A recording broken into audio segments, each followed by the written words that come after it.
This is a Marsh bed summer update. These hibiscus are going for it. They have gotten so tall. They are just forming up all of the different buds. So hopefully these will be putting on a show here soon. The cardinal flowers are starting to bud up. Oh, I see a bloom on it.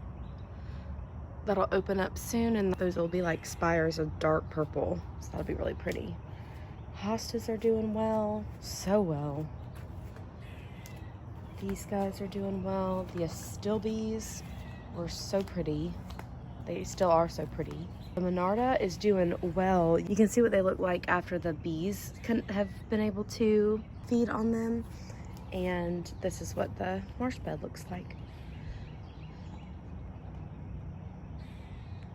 Brian surprised me with a few Laura Pedlum, and these are so pretty. I just love the purple foliage that they give. And then also the little blooms, the little jazz hand blooms. This rosemary seems to be bouncing back. I feel like it's happier now than it was a month or so ago. And so we're hopeful that that will continue to get better and then ideally thrive. This Rose of Sharon is doing well. It hasn't bloomed yet. This was one of the only ones that hasn't put on any bloom yet. But you can see all the buds on it. It is loaded with buds. And so once this blooms, once it starts blooming, it should put on a show for most of the rest of the season. The grass is starting to fill in. It's definitely still pretty patchy and not its shining moment for this year, but it will get there. This Buddleia is looking so cute. Is that not adorable? Look at all the blooms on there. So pretty. We just added our first Gara to the bed, to our garden, and I think it's so pretty and like ethereal looking. And ideally, we got one of each of these just to kind of see how they do in our garden. But I'd like to turn this into like a drift of 3, and this into, a drift of 3 as well. So 2 more of each, and I think that'll produce a really pretty impact. This is starting to bloom. It's so cute. It's so like dainty. I forget exactly what this one's called, but it's like a beauty berry or something. I might be wrong on that, but it is really sweet. We did add a juiced orange back here. Again, don't mind the mulch, but we did add a juiced orange. And this ideally gets like 4 to 5 feet tall and wide, and also produces like orange trumpet blooms. Right now, it's really putting on a lot of foliar growth, and I think it's, doing well rooting in this season. So if we don't get a lot of blooms this year, I wouldn't mind that, just because I know it'll be focusing on building its root system and getting larger. And then maybe we'll be able to have some blooms for next year. This is another Rose of Sharon. And see, this one has some really pretty blooms to it. I just think it's so pretty. And there's some more up there. So I have the Arbs and Sharon's kind of lining the fence. I have 2 rubies and Isabel hydrangeas. One here and one right there. And you can tell this one definitely looks more like sturdy. It looks less leggy, and a fairly different color, but pretty close to the same bloom color as this one over here. This one is definitely much more leggy. Like I said, we're kind of experimenting this year of, okay, this one gets a good amount more sun. This one gets a decent amount more shade. They say they take full sun, I believe, but we're in Georgia, zone 8B, and the heat and humidity, we have to be careful, especially hydrangeas and just other plants that might be a little more sensitive. And so, this one is looking leggy right now, but will actually still be looking good in the heat of the summer. And then this one might take a kind of a turn for not looking the best. I don't know. We're gonna find that out together. And I just kind of wanted to experiment with these. Now these are doing so well over here, honestly. Either way they go, I'm happy. I'm almost thinking of adding one more, like right in here, so we'd have 1, 2, and 3 of the rubies. I just think they're so pretty. I just think they're so pretty. So that's the plan here. This bed is doing pretty well. You can see I added one of our hostas back here. Just really wanted to bring some chartreuse over to this side, and also kind of wanted to fill in that hole against the black fence. So my other thought is to also add like another hosta right in here, and it be more of the blue foliage. So we'll see about that. This rosemary is actually rebounding. I mean, half of it pretty much got destroyed or broken off from Cody running through here. But since we added the loropetalum, we did try to have these stakes in here, and it, you know, they kind of worked halfway, not really. But as soon as we did put the loropetalum in here, I don't know if you've seen this in a prior video, but we did add these 3 loropetalum. From this angle, you can see they're actually fairly evenly spaced out. And so I just think they're so pretty. And add that evergreen block, but then also some purple foliage, which I'm so happy about, and hopefully they'll protect the plants. But I was thinking of adding one more hydrangea kind of right in here, or either some type of grassy texture might also be pretty. I don't know, we'll see. The plant will tell me. We were impressed with how good the Augusta lavender was doing over here, and we have 2 more, and we're thinking of adding one more right here, one more right here, so that way it'll be just like a beautiful swath of that purple. And again, this is a heliotrope.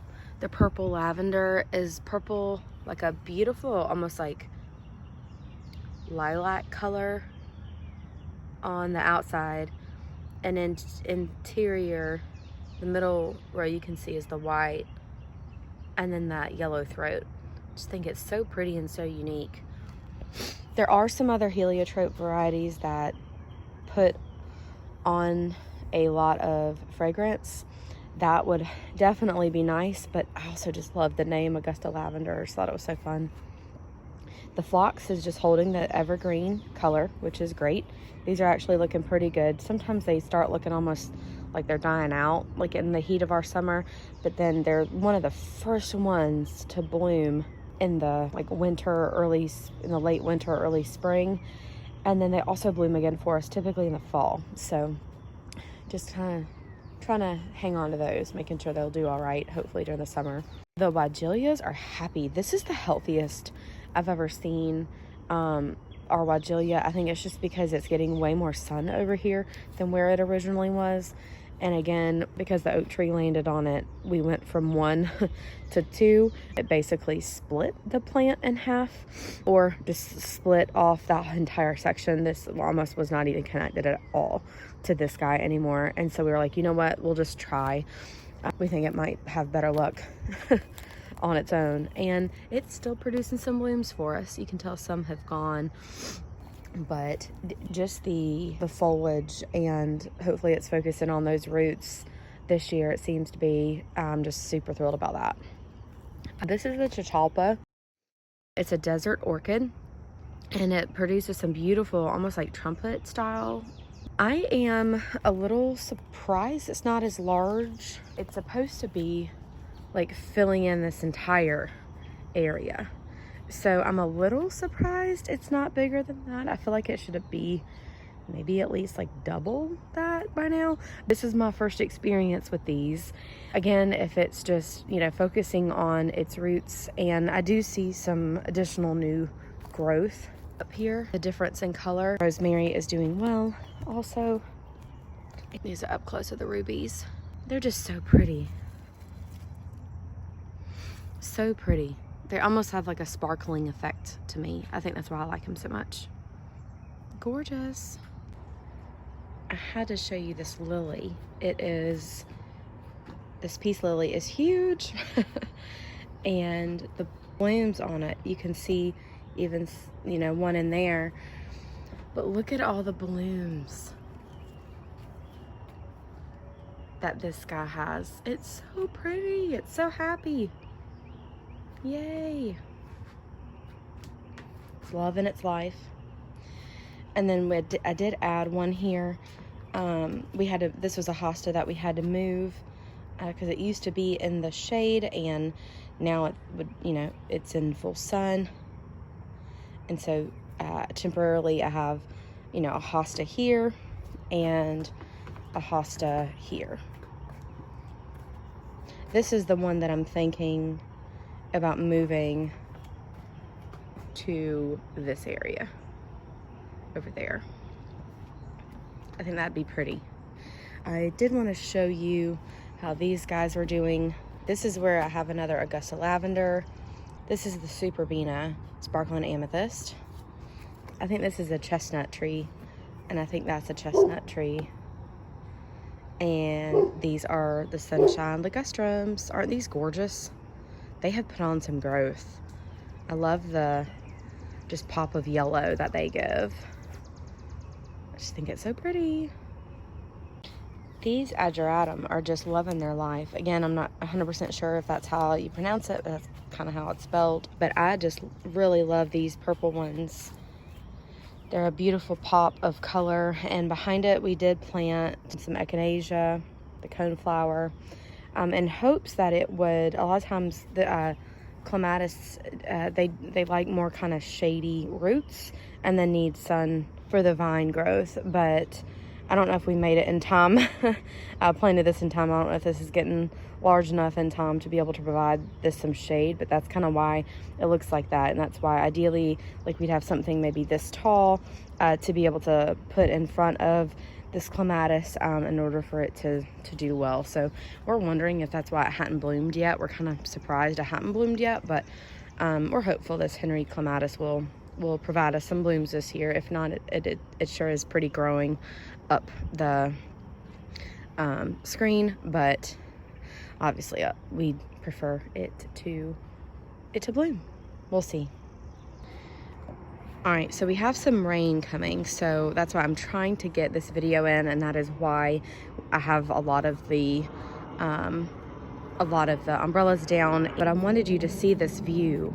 We've really worked hard and a lot on this view here, and it's really coming together, I think. And it's definitely getting, some privacy, and we'll just continue to be able to add more. This is a sourwood tree. It is focused on rooting right now, so ideally that will produce a beautiful canopy. We have these apple trees along the edges here. We have this sycamore tree here, but as you can see, there's some dead branches, a lot of dead branches in this tree. So we may need to take this out and then, be able to put in, some additional things that can provide that much more of a screen. But we love our magnolia. It's kind of a messy tree, but we love it. But let's start in this bed. So the asters are doing well.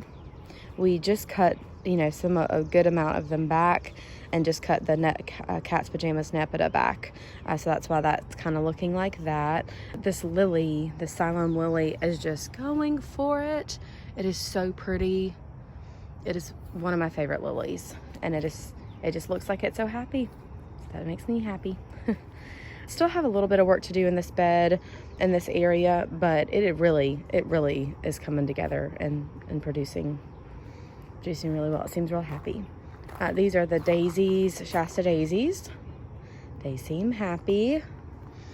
And these are the black and blue salvia. Hummingbirds love this plant. They are on it a lot for us. So we are super happy about those and want to figure out additional ways to add more of these into our garden. Or even different varieties, different colors of these in different spaces. This Rose of Sharon is doing well. We've got a beautiful borrowed view of this crepe myrtle that, oh my gosh, it just keeps going. It's ginormous and absolutely beautiful blooms of white. And get a better view of the Rose of Sharon from this angle. But this one's pretty. It's got that's like starburst, like almost like magenta color in the center of it, in the throat. So it's really pretty, and I think it looks really good with these. We're still not sure about this azalea standard. It's definitely putting on a little bit more growth, but yeah, that probably isn't gonna make it, but we're gonna leave it. We're gonna leave it. This rosemary's doing so beautifully, and these are just some dianthus that we have in the front here. So this bed is almost done. It's almost done. Just want to, you know, figure out something for here. Maybe move one of these guys right here, one of the asters right here, just to kind of cap it. And then I was thinking about adding one of those Laura Pedlum, actually where the stone is, to get that purple foliage right here. I think that would be really pretty. Yeah, I'm thinking potentially a Laura Pedlum right here. I think that'd be really pretty. Some purple foliage right here in this area. The other thought I had was kind of adding it like in this area, but that might be too tight.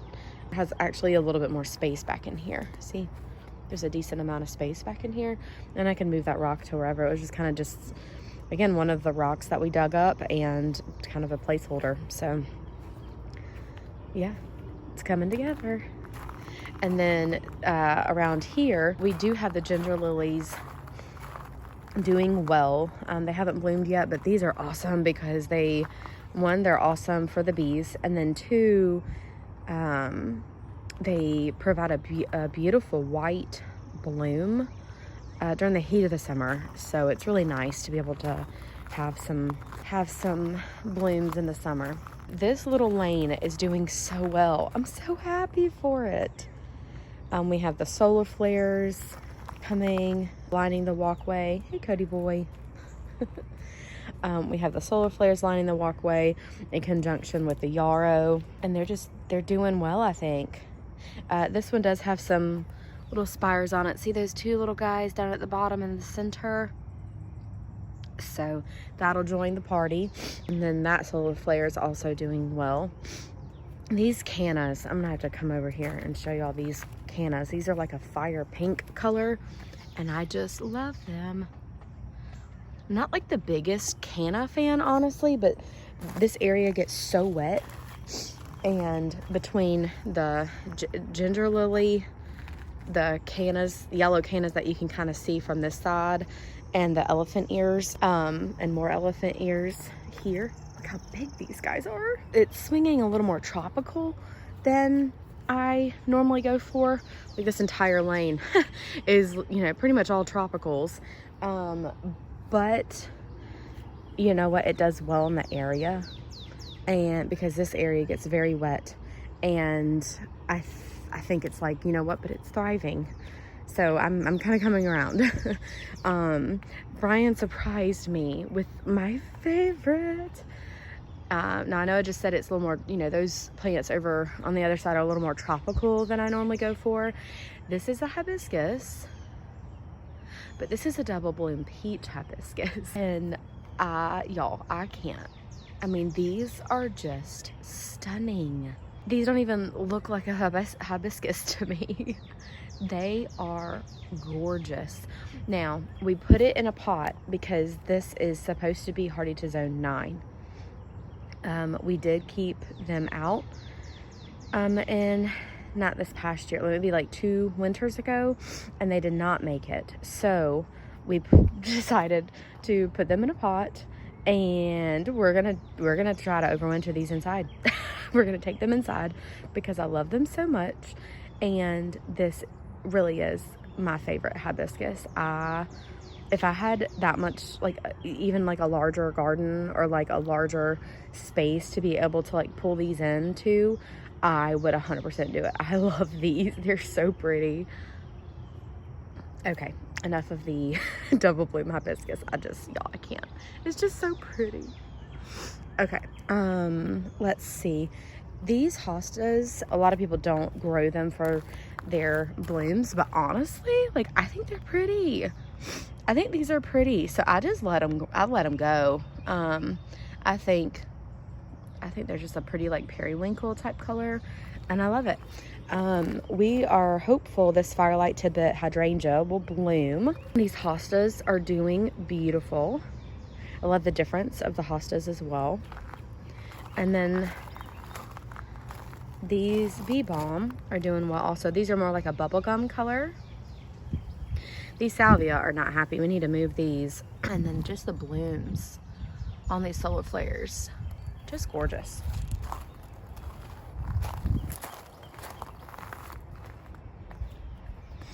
Okay, I tried to cut back some of these yarrow. I need to get like stands so that way they can, you know, be supported a good bit. I didn't realize they were going to be kind of floppy, but to be fair, we've also had like a ton of rain and we're about to get some more. So, you know, what are we going to do? It's providing a good amount of blooms, and I'm thinking I may have to come in here again and just cut some of these back because they are like starting to like form some new like growth in the center of those. So yeah, let me know how you find that you treat your yarrow, or like are successful with these type of yarrow that are not like as compact, that kind of stay where they're planted, that kind of, you know, sprawl and grow and multiply, things like that, and the little more native ones. So let me know what you like to do to be able to like stake these up, kind of support these a little bit better. I have some ideas, but if someone's already being super successful with them and wants to share, I'm all ears. These Nepeta are doing well. I just kind of sheared some of these back. The sparkling amethyst verbena could be doing a little bit better, but I think they're still very pretty. These lilies, these calla lilies. Now, I know I said earlier I'm not like the biggest canna lily fan, and I know I have the purple or the pink right there on the top left and the yellow over there on the top right, but these are calla lilies. Calla lilies, hydrangeas are two of my favorites, and I just think these are stunning. The Russian sage, cinnamon lace Russian sage is doing well. I have one right there on the left and then one right here on the right. This calla lily is trying. I don't know if it was planted a little too deep or what, but you can definitely tell there's a big difference between the growth of the calla lilies, but I'm just so thrilled that these are so pretty. That leads me to share this bed over here. Still definitely not done, still kind of a little bit of a mess, but we did put in some juiced orange. The hostas are doing well. These calla lilies are doing gorgeous. We transplanted these this year and they are just stunning. Gorgeous, gorgeous, gorgeous peach colors. Some more juiced orange, hostas, juiced orange, and some hostas. Alrighty, so entering into the garden, the vegetable garden area, you can see I've already kind of shown you about the canna lilies. We have this blueberry here and here. We also have one right over there. So we have 3 blueberries. This Cosmo Lantana is going for it. It's one of my favorite. The ginger lilies, elephantiers are doing well. This is a redbud tree. We're hopeful that'll do well and be able to provide us some more shade and look pretty and complement the Japanese maple. Let's see, we have some Monarda here. These purple bubblegum, or sorry, the purple of the sparkling amethyst verbena and the bubblegum pink Monarda. I think it's doing well. The phlox and tick seed, they've kind of had their moment. I need to cut the tick seed back, and we have that flanking right there, and right here. So we need to cut those back. The Monarda definitely did well. Let's get back and show you the Cosmo over here as well. These blueberries, once they ripen and they're ready to go, I have to hurry and get them before the birds beat me to it. This bed is doing well. This is another spot I'd love to add some salvia. I think that'd be really pretty. But this view I like. That view I like a lot. These are some more Ceylon lilies. There we go. can see that focusing well. It almost has a weird hue to it. They're definitely, let's see. You can see the actual color a little bit better. We have barberry, phlox, cosmo, shining. About ready to cut these gladiolas back, all the foliage that's in the back here.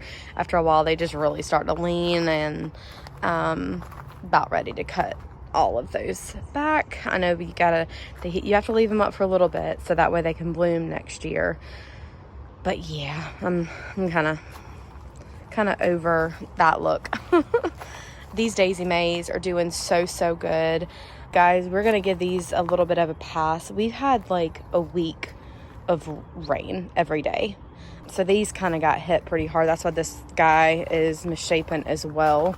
Normally it's just a beautiful mound, but it has, you know, it's taken a lot of hit from a lot of rain, and so I'm gonna give these guys a pass. And then just for the kind of different shape and hole that they have here, they don't normally do that, but we just have had such an excess of rain. But they're still beautiful.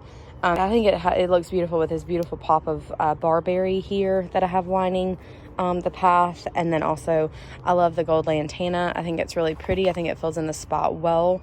Bees and butterflies like it a lot. Honestly, I do see more honeybees like on the cosmos than I do the lantana. But what do you think, Cody? We did put a juiced orange here. That should be 4 to 5 foot tall and wide, and so and evergreen, so ideally covers the cord that is up here. And I definitely, these bloom like a yellowy orange color, and I definitely don't want this to be like back to back, like this to be side by side in the garden. I think we're going to take these over to my mom's because she loves gold lantana. And I don't get over here fast enough to kind of cut these back, but they'll get into the pathway about to here. I don't mind it. Ideally, they'd get, you know, just stay about right here, but they don't stop when they're going. So, these may find another home, and I think it'll give us an opportunity to kind of retool this area a little bit better than what I had in my head of what I wanted this to look like maybe about 5 years ago or so. So it's not that this isn't beautiful to me. I think it's really sweet and really pretty. We do have to maintain it around the plants that it is around, because it will, if you see it here, like it'll start to overtake it if you let it.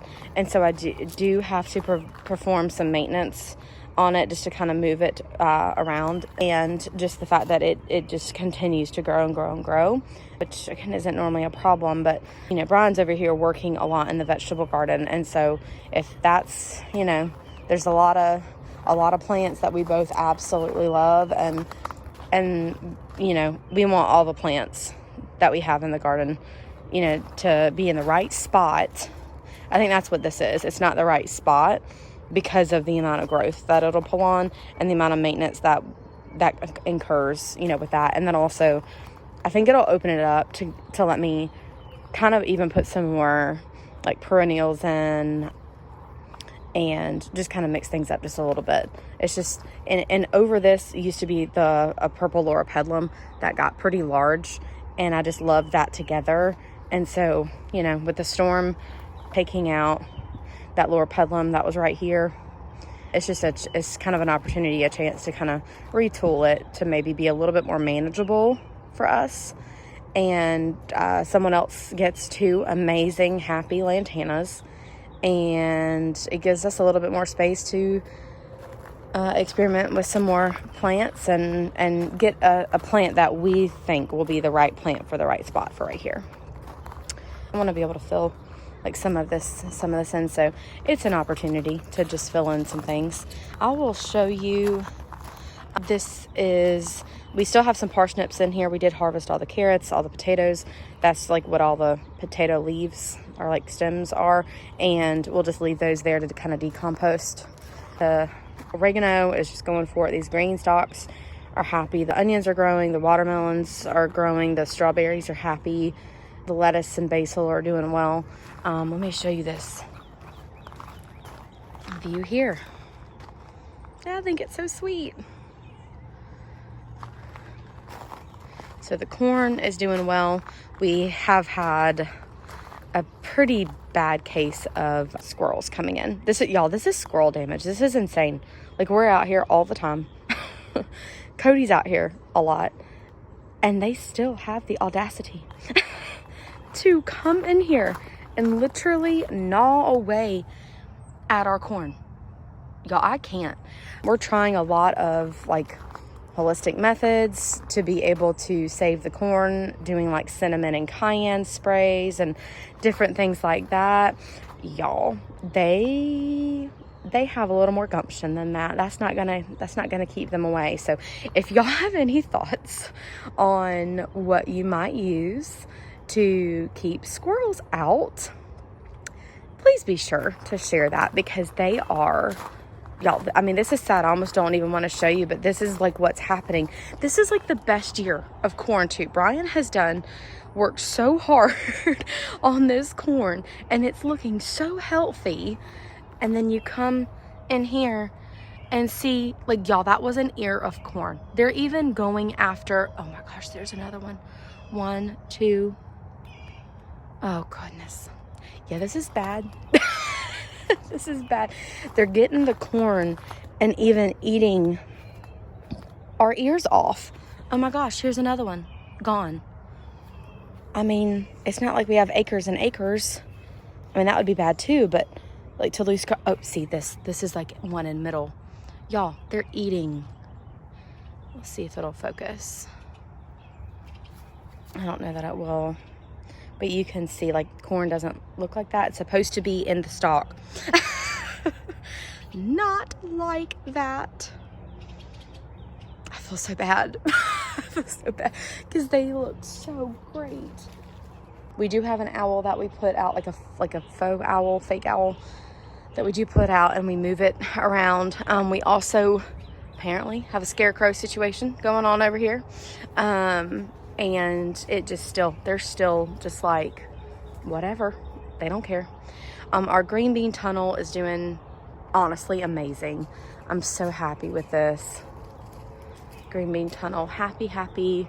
And it really does provide like a good amount of shade. It's, y'all, I mean, it's almost like doing too good. Like I can't even walk under here anymore, and walk through it. I have to like duck. I'm 5 foot. If I have to duck, that's low. But they're doing so good. Do you see all the green beans? Every day, coming out here, trying to get all the green beans.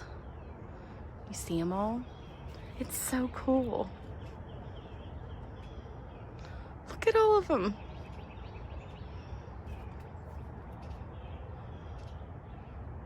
They're just so cute. I think these are butternut squash here on the edges. Those, I think, are doing well. I thought I saw one earlier.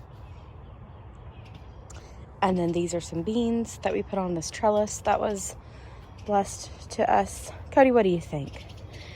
These are regular cucumbers, and they're doing well. These are pickling cucumbers, and they're doing well. Let's see, we did come in and add some mums all the way around. We want to turn those into the soil at the end of the season, and it also provides a little bit of color. So I think that's sweet. This is the view from this side.